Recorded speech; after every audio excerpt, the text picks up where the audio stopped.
Assalamualaikum dan salam sejahtera kepada semua rakyat Malaysia. Terima kasih kerana menonton channel aku.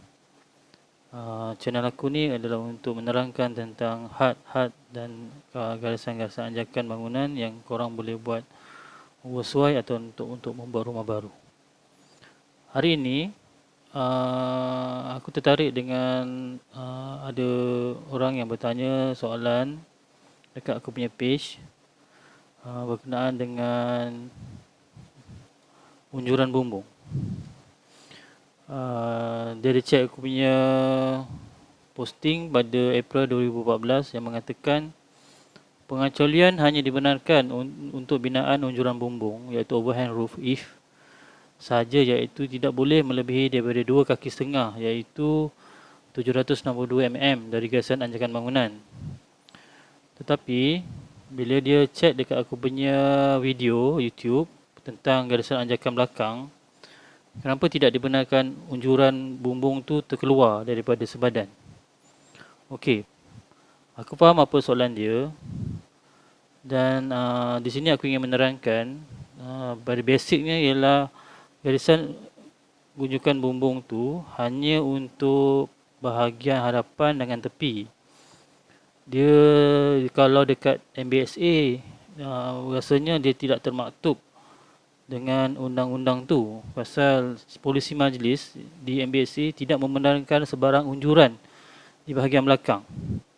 Jadi bagi menjawab soalan dia, sebenarnya tak boleh buatlah di bahagian belakang. So kalau dilukis di sini untuk bahagian belakang seperti yang aku menyatakan kat YouTube, katakan ini adalah rumah di bahagian tepi ini adalah lorong. Katakan lorong tu 10 kaki. Dan ini adalah rumah orang belakang. Ini rumah. So ini rumah. Okey, ini rumah yang dah dibusuai. Okey. So katakan ini sepadan dia. So dia tak boleh buat lebih. Langsung tak boleh. Biar untuk bahagian belakang lah. Okey.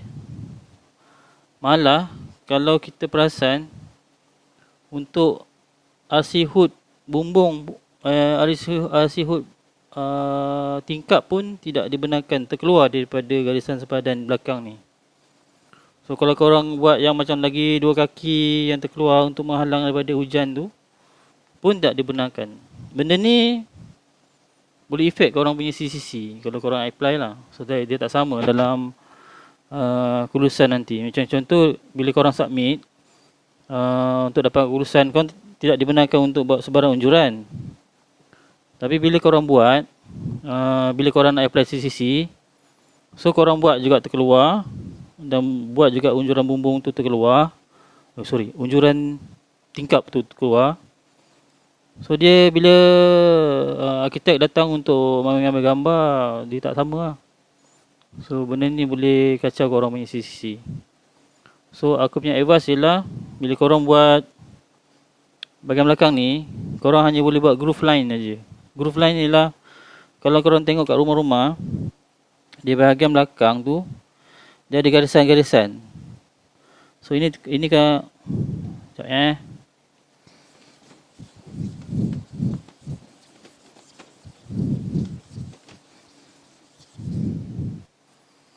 Okay, kalau korang tengok daripada bahagian belakang rumah korang, korang akan nampak ini korang punya dinding, ini korang punya pintu belakang. Katakan. So ini tingkap dapur. So ni tingkap bilik. So ini bilik atas korang. Ni mungkin tengah ni ada bilik air. So ni bilik korang juga. So ni bumbung lah. So kalau korang tengok, biasanya korang tak boleh buat RC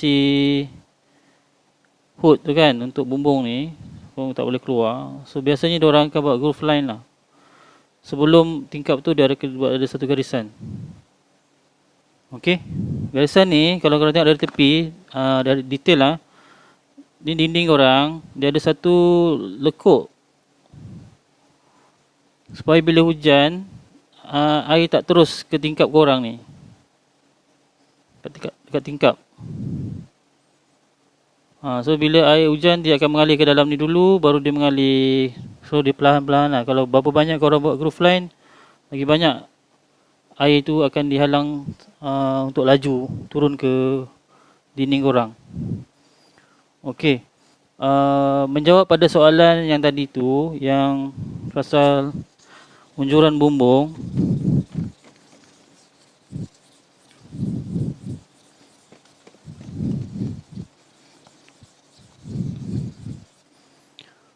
Okey, kita katakan bagi rumah corner lot lah. Corner lot.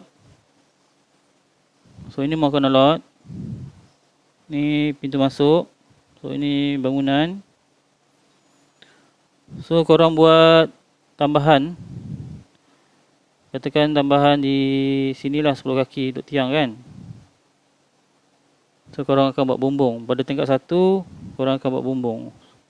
So kalau tengok daripada depan, ni rumah korang. Okey, korang buat bumbung tambah sini. Tepi tu, yang ni. So tiang kat sini. So ini yang dia katakan unjuran bumbung tu, yang korang boleh keluar. So 2 kaki setengah. Ini yang dicadangkan oleh mengikut Akta Perancang Bandar. Ini yang ditetapkan lah, 2 kaki 6 inci. Okey, yang ni maknanya kalau dari tiang ni sampai ke pagar korang tiang tu tetap 10 kaki. Ni pagar. Depan belah tepi ataupun depan sama. Maknanya kalau korang buat bumbung tu boleh keluar lagi 2 kaki setengah. Kalau korang buat flat roof pun sama. Tiang tetap 10 kaki. Kalau flat roof tu unjuran tu boleh 2 kaki setengah juga. Okey. So harap korang faham tentang unjuran bangunan. Okey. Tetapi pasal soalan ni ditujukan oleh orang Shah Alam, aku nak beritahu dia ada 2 perkara yang agak aku tak tahulah sama ada dia confused atau tersalah tengok ke, aku tak pasti. Tapi kita follow je lah kan. Kalau korang ini adalah checklist Majlis Bandaraya Shah Alam. Boleh nampak tak? Okey. Ini yang dikemukakan melalui permohonan arkitek. Kalau kita tengok daripada checklist ni, ada dalam aku punya page. Kalau kau tengok dalam checklist ni, dia dalam perkara 5. Dalam perkara 5, nampak lah. Dalam perkara 5, korang boleh check garisan cucur atap 3 kaki maksimum daripada anjakan bangunan. Sini yang ditetapkan oleh pihak majlis MBSA, mengatakan unjuran bumbung tu 3 kaki. Tapi mengikut Akta Perancang Bandar, dibagi ialah 2 kaki 6 inci. So kat sini maknanya MBSA benarkan lah, maknanya lebih daripada 2 kaki setengah, maknanya 3 kaki. Tetapi kalau korang pakai pelan setara, maknanya permohonan melalui buku. Kalau korang ada buku ni adalah buku standard plan. Dalam buku standard plan ni, kalau korang tengok dia punya had minima dia, had maksima dia meletakkan unjuran bumbung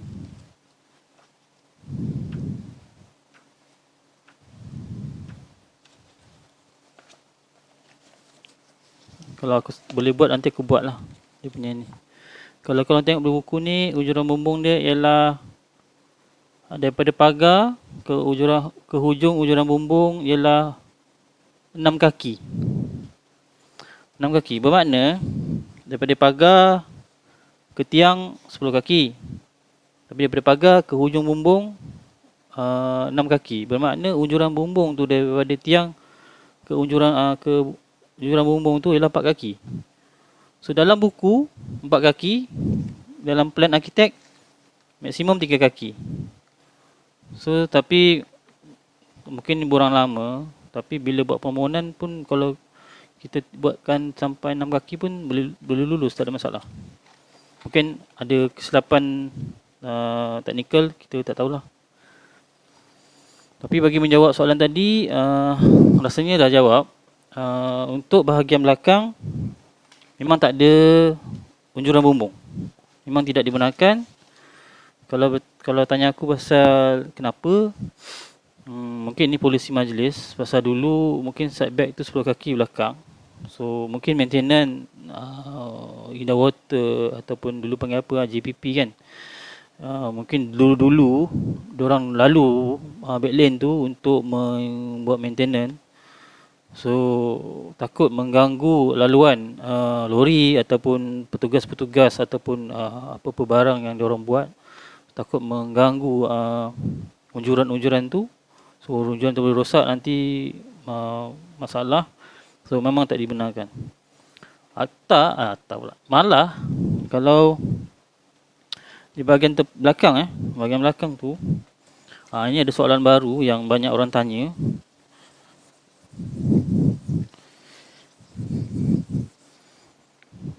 Okey.